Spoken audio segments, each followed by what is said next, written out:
ರಾಮ ಮಂದಿರ ಉದ್ಘಾಟನೆಯೊಂದು 30 ವರ್ಷಗಳ ಮೌನ ವ್ರತ ಅಂತ್ಯಗೊಳಿಸಿ ರಾಮ ಎನ್ನಲಿದ್ದಾರೆ ಮೌನ ಮಾತ. ಜಾರ್ಖಂಡ್ನ 85 ವರ್ಷದ ಮಹಿಳೆಯೊಬ್ಬರು 3 ದಶಕಗಳಿಂದ ನಡೆಯುತ್ತಿರುವ ತಮ್ಮ ಮೌನ ವ್ರತವನ್ನು ಮುರಿಯಲಿದ್ದಾರೆ. ಬಾಬರಿ ಮಸೀದಿ ಧ್ವಂಸವಾದ ದಿನ ಸರಸ್ವತಿ ದೇವಿಯವರು ಪ್ರತಿಜ್ಞೆ ಮಾಡಿದ್ರು.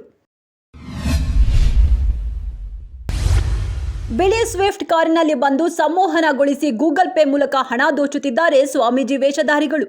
ಕಾರು ಮತ್ತು ಗೂಗಲ್ ಪೇ ನಂಬರ್ ಜಾಡು ಹಿಡಿದು ತನಿಖೆ ನಡೆಸುವಂತೆ ಜನ ಪೊಲೀಸರನ್ನ ಒತ್ತಾಯಿಸಿದ್ದಾರೆ.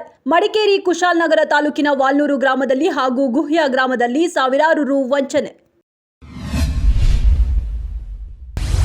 ಅಯೋಧ್ಯ ರಾಮ ಮಂದಿರದ ಪವಿತ್ರ ಗರ್ಭಗುಡಿಯ ಮೇಲಿನ ಮಹಡಿಗೆ ಚಿನ್ನದ ಬಾಗಿಲು ಅಳವಡಿಕೆ.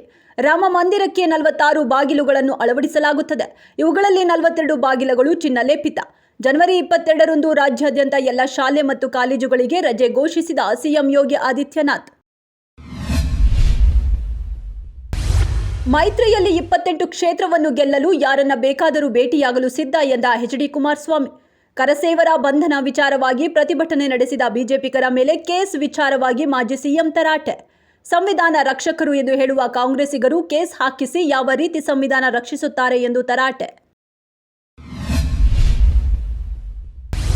ನಮ್ಮ ಮೆಟ್ರೋದಲ್ಲಿ ರೀಲ್ಸ್ ಮಾಡಿದ್ರೆ ಬೀಳುತ್ತೆ ಫೈನ್, ಯೂಟ್ಯೂಬರ್ಗೆ ದಂಡ ವಿಧಿಸಿದ ಅಧಿಕಾರಿಗಳು.